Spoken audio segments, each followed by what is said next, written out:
para você, seja bem-vindo à Rede Vida de Televisão. Este é o programa Palavra do Cardeal. É o seu encontro com Dom Odilo Scherer, arcebispo de São Paulo. Cardeal Dom Odilo. Bom dia, Dom Odilo. Bom dia, Padre Juarez. Bom domingo. Bom domingo para o senhor. E bom mês de outubro. Bom mês de... Começamos o mês de outubro. Hoje é dia 3 de outubro, veja só. Começando mais um mês. O ano correndo rápido. Muito rápido. Né? É. Hoje é o 27º domingo do tempo comum. O Evangelho, sempre o Dom Odilo nos traz, né, uma pista para que a gente acolha o Evangelho. O Evangelho de hoje é Marcos, capítulo 10, versículos de 2 a 16. Né, frase que chama a atenção, que resume: o que Deus uniu, o homem não separe. Né? Sim. Está dentro de um contexto onde Jesus fala justamente do casamento, onde os fariseus apresentam um caso, né, sobre divórcio, se pode, não pode, se o homem pode mandar embora a mulher e se casar com outra. Bem, esse é o contexto dentro do qual aparece essa frase: o que Deus uniu, o homem não separe. E todos aqueles que casam na igreja escutam essa frase, né, essa exortação da palavra de Deus na celebração do casamento. Sim, né? E por aí está também a afirmação da Igreja Católica em relação à indissolubilidade do casamento. Isto, a Igreja não pode separar o casamento. Muitos gostariam que a Igreja adotasse o divórcio como a lei civil, mas a Igreja não pode mudar a palavra que Jesus deixou clara. E porque a Igreja também não anula o sacramento, né? O sacramento é Deus que realiza. Como a Igreja pode anular uma coisa que Deus fez? Né? Exatamente. Então, nesse sentido, é inútil continuar a achar que a Igreja vai mudar a questão do divórcio no casamento. Não, a Igreja não está autorizada a mudar uma palavra clara de Jesus no Evangelho. Isso já foi dito, né, também pelo Papa Francisco, Papa João Paulo II e os outros papas, porque é uma questão que volta, porque à medida em que o casamento, isto é, o divórcio, vem sendo adotado na legislação civil, né, aí se põe sempre de novo: mas e a Igreja? Por que a Igreja não? Por que a Igreja não? A Igreja, pela razão que nós temos: o que Deus uniu, o homem não separe. E isto é a palavra de Deus, a palavra assumida claramente por Jesus, e o Papa, a Igreja no seu conjunto, não está autorizada a mudar uma palavra do Evangelho. Seria um escândalo que nós desconhecêssemos simplesmente a palavra do Evangelho, mudando-a no sentido diverso daquilo que existe no Evangelho de maneira tão clara. Bom, mas o que significa o que Deus uniu? E aí a gente sempre tem que dizer: peraí, o que Deus uniu, o que é, e o que o homem não deve separar? Bem, o que Deus uniu é aquilo que se considera um casamento verdadeiro, casamento legítimo. Tem muitos casamentos que acontecem, mas que não são verdadeiros. Que nem existiram. Portanto, não existem como casamento, porque houve diversos tipos de falhas podem ter acontecido, desde o encaminhamento do casamento, a celebração do casamento, a intenção de quem casa, as condições pessoais de quem casa, né? E de modo que, se houver uma falha que é prevista justamente no encaminhamento do casamento, nas condições para fazer um casamento válido, verdadeiro, se faltar algum aspecto, aquele casamento não existiu, não foi verdadeiro. Não só não foi válido, ele foi nulo. Nulo significa que não zero, não existiu. Neste caso, é preciso fazer um processo para reconhecimento da nulidade, porque a Igreja leva muito a sério o que faz. Sim. Leva muito a sério o que faz. Então, se foi feito todo um encaminhamento do casamento, foi feito casamento na igreja, foram feitos papéis e tudo mais, supõe-se que isto foi feito certo, foi celebrado o casamento. e alguém depois diz, não, mas tem essa falha, tem aquela falha. Ah, é?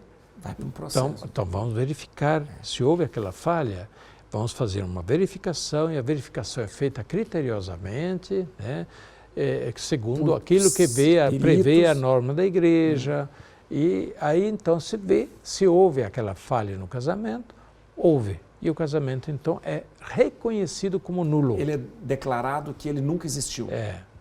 Ele é reconhecido como Então, nulo. é importante dizer, não é que A igreja não anula. Não anula. A igreja Reconhece a nulidade. Que ele é nulo. Reconhece a nulidade. E aí, nesse caso, a gente pode dizer, nesse caso, Deus não uniu. E o homem pode separar, nesse caso, então, porque nunca existiu verdadeira união. E o homem, ou seja, a lei da igreja, a lei humana, pode separar. Agora, se existiu o casamento verdadeiro, a igreja não faz a anulação de casamento.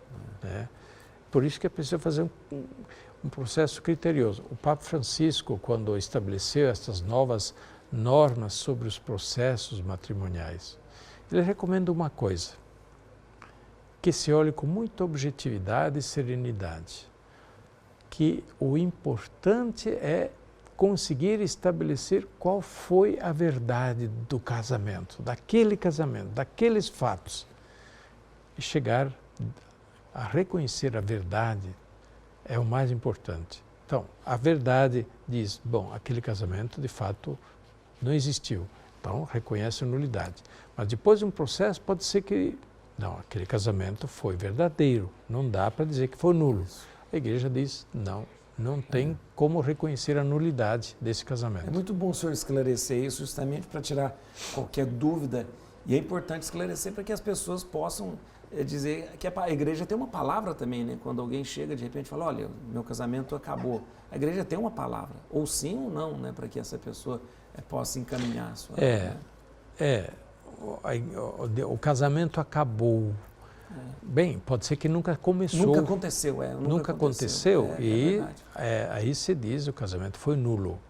Agora, se o casamento foi verdadeiro e de repente acabou, porque os dois se separaram, aconteceu o que aconteceu, se o casamento foi verdadeiro lá na sua origem, não vai ser anulado lá adiante. Dom Odilo, vamos falar sobre São Francisco. Amanhã é dia de São Francisco de Assis, né?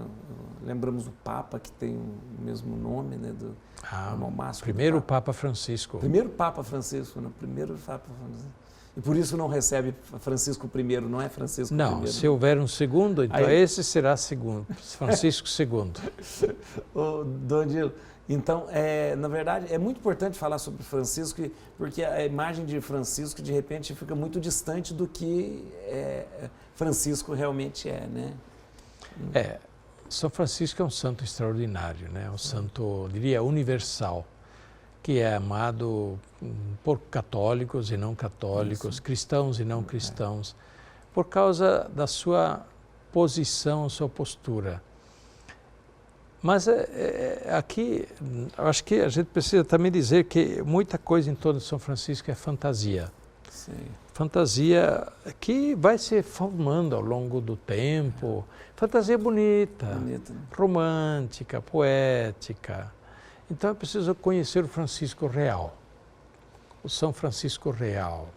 Ele foi poeta, sem dúvida, mas não aquele poeta muitas vezes apresentado, sonhador do mundo da lua. No mundo da lua, é verdade. Não. São Francisco muito real. Um homem jovem que tinha projetos ambiciosos na vida, tinha família rica, poderosa, tinha tudo para ser famoso, e ele queria ser famoso. De repente, esses projetos entram em crise, entrando em contato com a leitura do Evangelho, né? Esses projetos de fama, esse projeto de riqueza, de honra, as vaidades do mundo, dentro dele entraram em crise. E ele entrou numa angústia profunda na busca, afinal, do sentido da vida. Para que é a vida? Enfim, aí a conversão dele é o fato importantíssimo na vida de São Francisco, quando ele faz algumas escolhas. Ele é colocado diante de algumas escolhas. O pai dele queria que ele fosse comerciante para continuar a dirigir a empresa comercial. E Francisco não queria. Era outra a intenção dele. E o pai queria obrigá-lo, até que Francisco fez a escolha de entregar até a roupa do corpo para o pai e dizer: isto tudo é teu, eu agora sou livre, eu tenho um único pai. A escolha de Deus, a escolha radical de Deus. E é a sua radical confiança na providência de Deus. Né? E segundo, a escolha radical do Evangelho, de seguir o caminho do Evangelho como forma de vida. Terceiro, a escolha radical do irmão, no respeito à dignidade de cada pessoa, dos pobres, dos doentes, até do ladrão e tudo mais, para respeitar e procurar resgatar a dignidade. Aí vem aquela história do leproso. Sim. Né? São Francisco, que não podia nem ver um leproso, de repente ele se desafia, abraça e beija o leproso. Né? E a partir daí não lhe foi mais difícil encarar nenhuma situação de doença, de asco diante de alguma situação. Né? E depois a sua conversão a Deus Criador, digamos, a sua ligação também com toda a natureza. Se eu sou filho de Deus, também o irmão é filho de Deus. Também as plantas, os animais, também a terra, também a água, também o sol, a lua são criaturas de Deus. Deus seja louvado, engrandecido por todas as suas criaturas. Ele então descobre verdadeiramente a posição do homem na natureza e em relação ao Criador. Ele vive isso profundamente, mas expressa isso depois de uma grande fraternidade humana. Que é esse lado interessante. É o essencial, a fraternidade humana, tão forte em São Francisco de Assis. E, portanto, comemorando São Francisco de Assis, né, neste ano, e também seguindo um pouco, né, justamente, as indicações do Papa Francisco, eu acho que nós somos chamados a olhar justamente a partir desta ótica, não simplesmente, não é uma idolatração da natureza, dos bichinhos, Sim. dos animais, não. São Francisco era, sobretudo, um grande filho de Deus, que se reconheceu muito amado e querido por Deus Pai. E a partir disso aprendeu a amar toda a criatura. Né? Amar toda a criatura, sobretudo os irmãos humanos. Muito bom. Isso é muito bom a gente ter essa compreensão reta, bonita, né, de São Francisco. Né? Fica até mais bonito ser devoto de São Francisco. Dondilo, a gente termina, o senhor podia dar a bênção para a gente, então, nesse domingo. Então, né? Pois não, nem comentamos que este é o mês missionário, verdade, mas vamos falando verdade, ainda, né? Outubro, o mês das missões, o mês do Rosário. Dia 7 é dia Nossa Senhora do Rosário. Agora Nossa Senhora do Rosário, mas não tem problema, nós vamos falando. E domingo que vem tem uma coisa importante para comentar, vocês acompanhem. A bênção de Deus Todo-Poderoso, Pai, Filho e Espírito Santo, desça sobre vós e permaneça para sempre. Amém.